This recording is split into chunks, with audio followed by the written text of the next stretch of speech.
আসসালামু আলাইকুম। সংবাদে আপনাদের সবাইকে স্বাগতম জানাচ্ছি আমি নুসরাত। শুরুতেই সংবাদ শিরোনাম। ট্রাম্পের গাজার চুক্তিকে শক্তি প্রদর্শনে রূপান্তর করল তুরস্ক। এদিকে ইসরায়েলি আগ্রাসন মোকাবেলায় প্রস্তুত হিজবুল্লাহ, লেবাননের এমপি। আরও থাকছে নীরবতা ভেঙে খামেনির যে মন্তব্য, নড়ে চড়ে বসেছে যুক্তরাষ্ট্র ও ইসরায়েল। শুনছিলেন সংবাদ শিরোনাম, এখন বিস্তারিত। তবে তার আগে একটা ছোট্ট আবেদন, এক মুহূর্ত চোখ বন্ধ করুন। ভাবুন তো, একটা ভূমি যার মাটিতে কখনো শান্তি নামেনি, যেখানে আজও শিশুর কান্না মিশে আছে ধোঁয়ার গন্ধে, যেখানে প্রতিটি প্রভাত মানে নতুন শোকের বার্তা। আজ সেই গাজা, সেই জেরুজালেম, সেই বৈরুত আবারও অগ্নিগর্ভ। তুরস্ক, ইরান, লেবানন, পুরো মধ্যপ্রাচ্য যেন নতুন এক অজানা স্রোতের দিকে এগিয়ে যাচ্ছে। একদিকে ট্রাম্পের গাজার চুক্তি, যা শক্তি প্রদর্শনের মঞ্চে রূপ নিচ্ছে। অন্যদিকে হিজবুল্লাহর হুঁশিয়ারি, ইসরায়েলের আগ্রাসন ঠেকাতে আমরা প্রস্তুত। আর নীরবতা ভেঙে খামেনির সেই এক মন্তব্য, যা কাঁপিয়ে দিয়েছে ওয়াশিংটন ও তেল আবিবের ক্ষমতার প্রাচীর। একবার ভাবুন তো, এই পৃথিবীর কোনো প্রান্তে যখন যুদ্ধের আগুন জ্বলে ওঠে, তার ছাই এসে লাগে আমাদের মানবতার মুখে। ফিলিস্তিনের শিশু, লেবাননের মাতা, সিরিয়ার পিতা, সবাই তো মানুষ, তাদের রক্তের রঙও আমাদের মতোই লাল। যদি আপনার হৃদয়ে মানবতার জন্য একটুও জায়গা থাকে, তবে নিচে কমেন্টে লিখুন, আমরা শান্তি চাই। কারণ আপনার একটি শব্দই হতে পারে কারো আশার আলো। আর যদি মনে করেন এই পৃথিবীতে সত্য খবর, নির্ভীক কণ্ঠ আর মানবতার বার্তা ছড়িয়ে পড়া দরকার, তাহলে সাবস্ক্রাইব করুন আমাদের চ্যানেলটি এখনই। কারণ আমরা জানাই সেই খবর যা অনেক বড় মিডিয়া এড়িয়ে যায়। আমরা বলি সেই সত্য যা ক্ষমতার প্রাচীর ভেদ করে পৌঁছে যায় মানুষের হৃদয়ে। চলুন বেশি কথা না বাড়িয়ে বিস্তারিত জেনে নিই। কিভাবে ট্রাম্পের গাজার চুক্তি হয়ে উঠছে তুরস্কের শক্তির প্রতীক, কেন হিজবুল্লাহ বলছে আমরা প্রস্তুত, আর কি সেই খামেনির মন্তব্য যা নড়েচড়ে বসিয়েছে যুক্তরাষ্ট্র। ট্রাম্পের গাজার চুক্তিকে শক্তি প্রদর্শনের রূপান্তর করল তুরস্ক। তুরস্কের হামাসের সঙ্গে সম্পর্ক, যা আগে ওয়াশিংটনের কাছে সীমাবদ্ধতার কারণ ছিল, তা এখন হয়ে উঠেছে ভূ-রাজনৈতিক সম্পদ। হামাস কি ডোনাল্ড ট্রাম্পের গাজার চুক্তি মানতে রাজি করাতে তুরস্কের ভূমিকা মধ্যপ্রাচ্যে তার প্রভাব বাড়িয়েছে, যা ইসরায়েল ও অন্যান্য আরব দেশকে উদ্বিগ্ন করেছে। প্রাথমিকভাবে ট্রাম্পের চূড়ান্ত শর্ত ছিল ইসরায়েলি বন্দীদের মুক্তি। তা না দিলে হামাসের উপর ধ্বংসাত্মক পদক্ষেপ চালানো হবে। এতে হামাসের নেতারা রাজি ছিলেন না। তবে তুরস্ক, যাকে তারা রাজনৈতিক অভিভাবক হিসেবে দেখেছে, চুক্তি মানতে চাপ দেওয়ায় অবশেষে তারা সম্মত হয়। হামাসের চুক্তি মেনে নেওয়ার পর ট্রাম্প মন্তব্য করেছিলেন, তুরস্কের প্রেসিডেন্ট এরদোগান বিশ্বের সবচেয়ে শক্তিশালী নেতাদের মধ্যে একজন। তিনি একজন নির্ভরযোগ্য মিত্র, যখনই প্রয়োজন তিনি পাশে থাকেন। এরদোগানের চুক্তি স্বাক্ষর তুরস্ককে মধ্যপ্রাচ্যে কেন্দ্রীয় ভূমিকা নেওয়ার প্রচেষ্টা ত্বরান্বিত করেছে।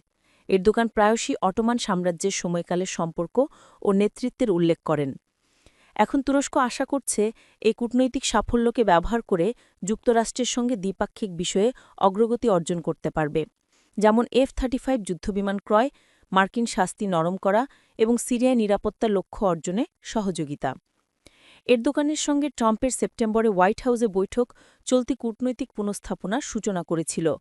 বৈঠকে 2020 সালে তুরস্কের রাশিয়ার S-400 মিসাইল ব্যবস্থা কেনার কারণে আরোপিত মার্কিন শাস্তি, সিরিয়ায় কুর্দি বাহিনী নিয়ে তুরস্কের প্রভাব বিস্তার এবং অন্যান্য বহুপাক্ষিক ইস্যু আলোচিত হয়। গাজার চুক্তি কার্যকর হবার পরে তুরস্ক মধ্যপ্রাচ্যে তার প্রভাবশালী অবস্থান পুনঃপ্রতিষ্ঠা করতে সক্ষম হয়েছে। ট্রাম্পের ব্যক্তিগত গ্যারান্টি এবং তুরস্ক, কাতার ও মিশরের মধ্যস্থতায় হামাস চুক্তি মেনে নেয়। চুক্তি অনুযায়ী ইসরায়েলি বন্দীদের মুক্তি দেওয়া হবে এবং যুদ্ধ বন্ধ থাকবে। তুরস্কের ভূমিকা ইসরায়েল ও কিছু আরব দেশের জন্য উদ্বেগের কারণ হলেও যুদ্ধ শেষ হওয়ার দিক থেকে তারা আংশিক স্বস্তি পেয়েছে। হামাসকে চুক্তি মেনে নিতে বাধ্য করেছিল মানবিক সংকট, চাপ এবং জনসাধারণের ক্লান্তি। যাই হোক, এই চুক্তি কি ভবিষ্যতে স্বাধীন ফিলিস্তিন রাষ্ট্রের দিকে পথ খুলবে, তা এখনও অজানা। তুরস্ক এবং কাতার, মিশর সহ কিছু আরব দেশ মনে করেন এ চুক্তিতে দুইটি রাষ্ট্রের সমাধানের জন্য স্পষ্ট রোডম্যাপ নেই। এরদোগান অক্টোবরের শুরুতে বলেন, চূড়ান্ত লক্ষ্য পূর্ণ যুদ্ধবিরতি, মানবিক সহায়তা এবং গাজার পুনর্গঠন। নিরাপত্তা এবং তুরস্কের পরবর্তী সেনা মোতায়েনের বিষয়ে বিস্তারিত আলোচনা পরবর্তী পর্যায়ে হবে। এদিকে ইসরায়েলি আগ্রাসন মোকাবেলায় প্রস্তুত হিজবুল্লাহ। লেবাননের এমপি লেবাননের সশস্ত্র গোষ্ঠী হিজবুল্লাহ আবারও শক্তি পুনরুদ্ধার করেছে। তারা ইসরায়েলি বাহিনীর যে কোনো সম্ভাব্য আগ্রাসন মোকাবেলায় পুরোপুরি প্রস্তুত বলেই দাবি করেছেন লেবাননের পার্লামেন্টের একজন সদস্য।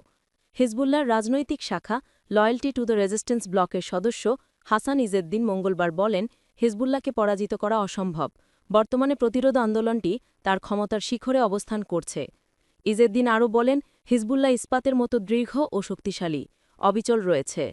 লেবানিজ সমাজের সম্মান ও মর্যাদা রক্ষার ন্যায়সঙ্গত কারণ তাদের সামনে রয়েছে। তিনি বলেন, লেবাননের প্রতিরোধ ফ্রন্ট তাদের শক্তি ফিরে পেয়েছে, এখনও সুপ্রতিষ্ঠিত আছে। তারা যে কোনো প্রতিকূল পদক্ষেপ, সম্ভাব্য জায়নবাদী শত্রুর স্থল আক্রমণ বা লেবাননের আরও ভূখণ্ড দখলের যে কোনো প্রচেষ্টা মোকাবেলা করতে সক্ষম। ইজেদ্দিন বিশ্বাস করেন, ইসরায়েলি বাহিনী আজ হোক বা কাল হোক দক্ষিণ লেবাননে দখলকৃত এলাকা থেকে সরে যেতে বাধ্য হবে। দক্ষিণ লেবাননে ইসরায়েলের সাম্প্রতিক বিমান হামলা নিয়ে মন্তব্য করতে গিয়ে এই লেবাননি আইন প্রণেতা একে মনস্তাত্ত্বিক চাপ, ভীতি প্রদর্শন এবং অর্থনৈতিক সন্ত্রাসের অংশ হিসেবে বর্ণনা করেন। তিনি বলেন, এই আক্রমণগুলোর লক্ষ্য হল একটি ভীতিকর পরিস্থিতি বজায় রাখা।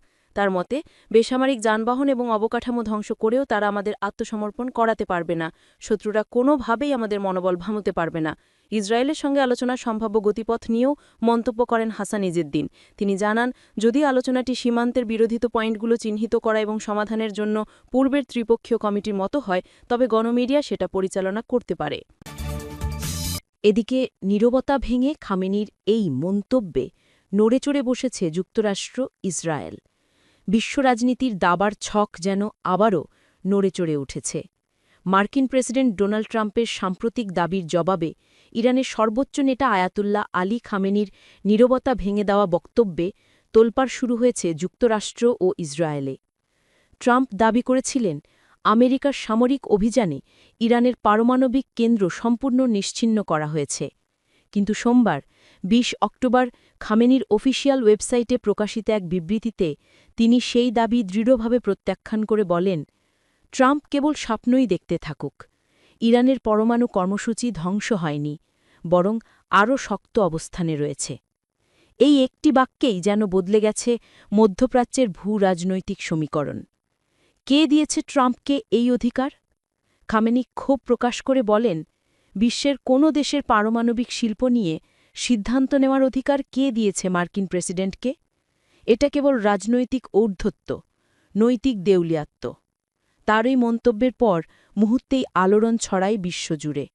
যুক্তরাষ্ট্র ও ইসরায়েলের গোয়েন্দা সংস্থাগুলো তাৎক্ষণিকভাবে নিরাপত্তা বিশ্লেষণ শুরু করেছে বলে জানিয়েছে বিভিন্ন আন্তর্জাতিক গণমাধ্যম।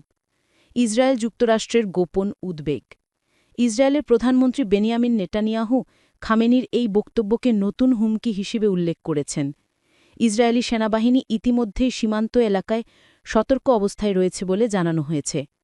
অন্যদিকে ওয়াশিংটনে হোয়াইট হাউস সূত্র জানিয়েছে, খামেনির মন্তব্য যুক্তরাষ্ট্রের পররাষ্ট্রনীতি ও নিরাপত্তা পরিকল্পনায় নতুন করে ঝড় তুলেছে। বিশ্লেষকের মতে, যদি ইরান সত্যিই তাদের পরমাণু সক্ষমতা পুনর্গঠন শুরু করে থাকে, তাহলে এটি শুধু মধ্যপ্রাচ্যই নয়, পুরো বিশ্বকে নতুন এক অস্থিরতার দিকে ঠেলে দিতে পারে। চীন, রাশিয়ার কূটনৈতিক ছায়া। খামেনির বক্তব্যের পরপরই চীন ও রাশিয়া প্রকাশ্যে ইরানের পক্ষে সমর্থন জানায়। মস্কো ও বেইজিং যৌথ বিবৃতিতে জানায়, ইরানের পরমাণু কর্মসূচি তাদের সার্বভৌম অধিকার। পশ্চিমা হস্তক্ষেপ অনৈতিক এবং অগ্রহণযোগ্য। এর মধ্যেই জাতিসংঘে ৩ দেশের অর্থাৎ ইরান, রাশিয়া, চীনের যৌথ চিঠি পৌঁছেছে, যেখানে ২০১৫ সালের পরমাণু চুক্তির মেয়াদ আনুষ্ঠানিকভাবে শেষ ঘোষণা করা হয়েছে। বিশ্লেষকের মতে, এই ঘটনা আন্তর্জাতিক ক্ষমতার ভারসাম্যে বড় পরিবর্তনের সূচনা হতে পারে। নতুন মহাযুদ্ধের আশঙ্কা কি? বিশ্লেষকেরা সতর্ক করছেন, এই পরিস্থিতি নতুন ঠান্ডা যুদ্ধ বা পারমাণবিক প্রতিযোগিতার দিকে গড়াতে পারে। যুক্তরাষ্ট্র ও ইসরায়েলের ওপর এখন চাপ বাড়ছে, কারণ রাশিয়া, চীন ও ইরানের জোট আগের যে কোনো সময়ের চেয়ে শক্তিশালী হয়ে উঠছে। এমনকি উত্তর কোরিয়াও এই জোটে যোগদানের ইঙ্গিত দিয়েছে বলে আন্তর্জাতিক সূত্র জানিয়েছে। আন্তর্জাতিক প্রতিক্রিয়া। বিবিসি বলছে, খামেনির এই মন্তব্য কেবল যুক্তরাষ্ট্রের নীতি নয়, পুরো পশ্চিমা বিশ্বের প্রতি চ্যালেঞ্জ। আল জাজিরা জানিয়েছে, ইরান আবারও পরমাণু সক্ষমতা পুনরুদ্ধারে দৃঢ়প্রতিজ্ঞ। ফক্স নিউজ দাবি করেছে, ট্রাম্প প্রশাসনের পররাষ্ট্র নীতি এখন কঠিন প্রশ্নের মুখে। বিশ্বজুড়ে এখন একটাই প্রশ্ন, খামেনির এই নীরবতা ভাঙাই মন্তব্য কি আসন্ন নতুন এক যুদ্ধের বার্তা, নাকি এটা কেবল রাজনৈতিক কৌশল? যাই হোক, ইতিহাস বলে যখন ইরান মুখ খোলে তখন পৃথিবী শোনে। আপনার মতামত কি? আপনি কি মনে করেন খামেনির এই মন্তব্যে নতুন এক যুদ্ধের ইঙ্গিত আছে? নিচে কমেন্ট করে আপনার মত জানিয়ে দিন। আর প্রতিদিনের এমন আন্তর্জাতিক বিশ্লেষণ ও ব্রেকিং নিউজ পেতে এখনই সাবস্ক্রাইব করুন আমাদের চ্যানেলে। সত্য তথ্য, নির্ভরযোগ্য বিশ্লেষণ, এক ক্লিকেই আপনার স্ক্রিনে। এখনই সাবস্ক্রাইব করুন। থাকুন বিশ্বের সাথে সংযুক্ত।